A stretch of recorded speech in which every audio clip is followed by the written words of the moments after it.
Hello guys, welcome to Indian English Gyan YouTube channel. Guys, today I am going to teach you a very special and important rule of English language which is so that. तो आइए मित्रों हम लोग सीखते हैं आज so that, जिसको आप ताकि बोलते हैं हिंदी में। इसका प्रयोग हम इंग्लिश को बनाते समय, इंग्लिश के वाक्य बनाते समय हम कैसे करते हैं मित्रों।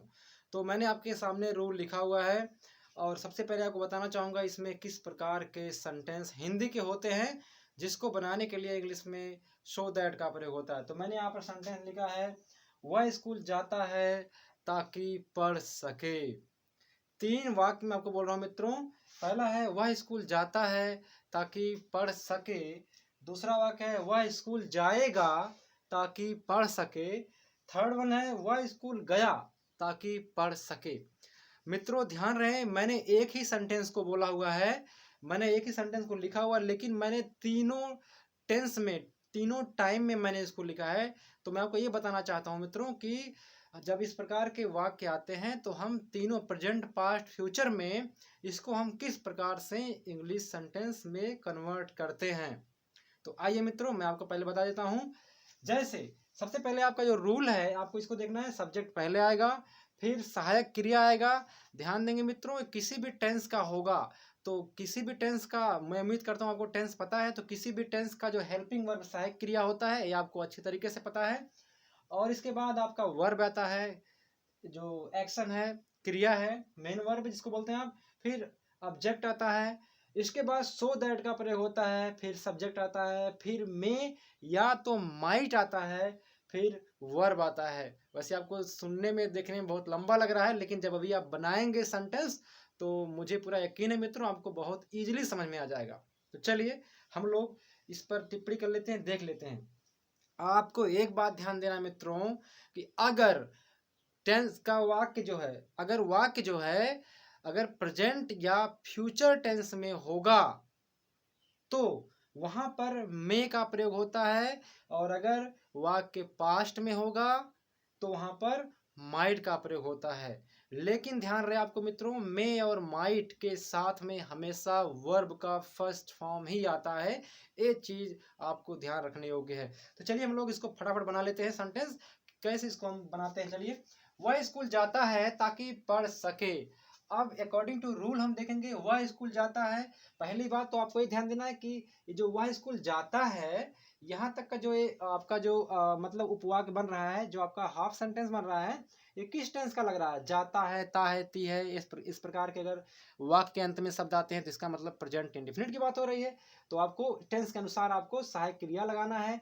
लेकिन ध्यान रहे, जब हम ही, सी या नेम जब हम बताते हैं प्रेजेंट इंडेफिनिट में तो सिंपल सेंटेंस में ध्यान देंगे यहाँ पर सहायक क्रिया नहीं आता है, पर वर्ब में आपको ही, सी या नेम के साथ में या इट के साथ में यस या यस का प्रयोग तो होता है मित्रों। तो चलिए हम लोग बनाते हैं। वह स्कूल जाता है तो बोलेंगे ही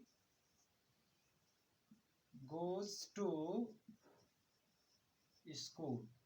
वह स्कूल जाता है। अब ताकि, अब ध्यान देंगे यहाँ पर जो आपका ही सब्जेक्ट हो गया। अब इसके बाद यहाँ पर तो हेल्पिंग वर्ब तो है नहीं, वर्ब है गो। और इसके बाद ऑब्जेक्ट आपका क्या हो गया? स्कूल हो गया। इसके बाद आपका है शो दैट, सो दैट ताकि। फिर हम उसी सब्जेक्ट की बात कर रहे हैं, सो दैट ही में। इसके बाद पढ़ सके, ही में स्टडी। तो इस प्रकार से आप सेंटेंस बनाते हैं। वह स्कूल जाता है ताकि पढ़ सके, तो he goes to school so that he may study. अब अगर बात करें फ्यूचर की, वह स्कूल जाएगा ताकि पढ़ सके, तो आपको यहाँ ध्यान देना है, पहले सबसे पहले सब्जेक्ट लिखेंगे, फिर हेल्पिंग वर्ब। अब आपको पता है मित्रों कि फ्यूचर इंडेफिनिट का ये जो मतलब जो हाफ मतलब वाक्य, अगर आप यहाँ तक की बात करें तो फ्यूचर इंडेफिनिट टेंस का ये वाक्य है। तो अब फ्यूचर इंडेफिनिट में जो सहायक क्रिया है, हेल्पिंग वर्ब है, वह सैल या विल आता है। आपको पता है आई वी के साथ में सैल आता है, बाकी सबके साथ में विल का प्रयोग होता है। लेकिन अगर वहाँ पर श्योरिटी हो या बात को दबाव दे के बोला गया हो, इस प्रकार के सेंटेंस आप पढ़े होंगे, तो अगर होता है तो वहाँ पर आई वी के साथ में विल का प्रयोग होता है। तो वहाँ यहाँ पर आपको ध्यान देंगे, यहाँ पर आप सैल का प्रयोग करेंगे या विल का मित्रों, तो यहाँ पर आप सैल का प्रयोग करेंगे अगर आप रूल के अकॉर्डिंग बात करें। तो ठीक है, तो ही शैल गो टू स्कूल, वह स्कूल जाएगा ताकि पढ़ सके। तो इसके बाद आपका सो दैट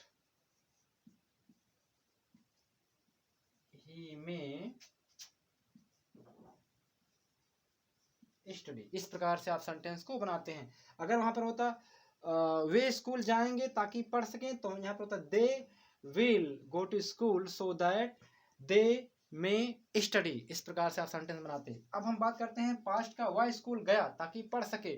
अब यह बात कर रहे हैं पास्ट टेंस का। अब ये पास्ट टेंस का या ई आ इस प्रकार जब हिंदी वाक्य के अंत में अक्षर आते हैं, शब्द आते हैं, तो वहां पर ध्यान देंगे वो पास्ट इंडेफिनिट का प्रयोग वहां पर होता है। तो यहाँ पर वह स्कूल गया ताकि पढ़ सके, तो बोलेंगे ही।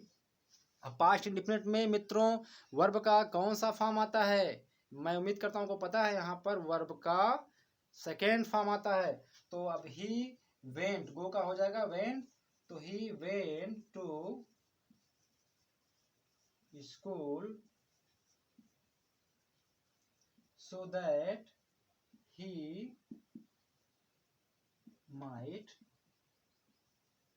स्टडी। इस प्रकार से जब आप पास्ट का सेंटेंस बनाते हैं ताकि वाला, तो वहां पर ध्यान रहे माइट का प्रयोग होता है। अगर प्रेजेंट या फ्यूचर का वाक्य होता है तो वहां पर मे का प्रयोग होता है। अभी मैंने आपको 3 सेंटेंस बताए हैं मित्रों, तीनों प्रेजेंट, तीनों जो है, पहला आपका है प्रेजेंट इंडेफिनिट का है, दूसरा है फ्यूचर इंडेफिनिट का, तीसरा है पास्ट इंडेफिनिट का। लेकिन आपके मन में एक बात जरूर चल रहा होगा कि सर तो इंडेफिनिट इंडेफिनिट इंडेफिनिट तीनों का इंडेफिनिट के का ही एग्जांपल दिए हैं। अगर प्रेजेंट कॉन्टिन्यूअस या प्रेजेंट परफेक्ट या प्रेजेंट परफेक्ट कॉन्टिन्यूअस या इस प्रकार से past perfect past continuous past perfect continuous आ गया, तो सो दैट वाला वाक्य कैसे बनेगा? तो आपको ध्यान रहे मित्रों, अगर बात प्रेजेंट टेंस की या फ्यूचर टेंस का है, इतना ही नहीं, अगर प्रेजेंट टेंस के चारों टेंस का ही वाक्य क्यों ना हो, या फ्यूचर के चारों टेंस जो फ्यूचर इंडेफिनिट इस प्रकार के जो चारों होते हैं का वाक्य क्यों ना हो, तो वहां पर हमेशा आपको मे का ही प्रयोग करना है। और अगर फ्यूचर अगर वाक्य जो है पास्ट का है, चाहे पास्ट इंडेफिनिट का हो या पास्ट के तीनों और टेंसों का हो, पास्ट कंटिन्यूअस का हो या कोई भी टेंस का हो, बस बट पास्ट का हो, तो वहां पर आपको माइट का प्रयोग करना है। यह जानने वाली बात है मित्रों। कई हमारे मित्र होते हैं जो कि यह चीज उनको पता नहीं होता है, उनको उनको थोड़ा सा कन्फ्यूजन रहता है, क्योंकि वो जो एग्जाम्पल किताबों में देखते हैं वो उतना ही समझते हैं कि ये तो सिर्फ प्रेजेंट या फ्यूचर या पास्ट का इंडेफिनिट का एग्जाम्पल दिया गया है। तो आपको इतना ध्यान देना है कि वो प्रेजेंट और फ्यूचर का कोई भी टेंस हो चारों चारों में से, या वहां पर आपका मे का प्रयोग होगा। पास्ट का चारों टेंस में से कोई भी हो, वहां पर आपका माइट का प्रयोग होता है, लेकिन वहां पर वर्ब का आपका फर्स्ट फॉर्म ही आएगा। बात समझ आ गया मित्रों? तो इस प्रकार से मैं उम्मीद करता हूँ कि आपको समझ में बातें आ गई होंगी। चलिए पहले आप इसका एक जो है स्क्रीनशॉट ले लीजिए, फिर आपको मैं कुछ एग्जांपल देता हूँ, फिर वीडियो को समाप्त करेंगे। तो मित्रों मैं उम्मीद कर रहा हूँ कि आपने स्क्रीनशॉट ले लिया हुआ है। तो चलिए हम लोग कोई और एक मैं आपको जो है सेंटेंस बोल दे रहा हूँ, हम लोग थोड़ा प्रैक्टिस इस पर थोड़ा बना लेते हैं। चलिए मान लीजिए जैसे एक सेंटेंस और ले लेते हैं कि वे क्रिकेट खेलते हैं ताकि जीत सकें।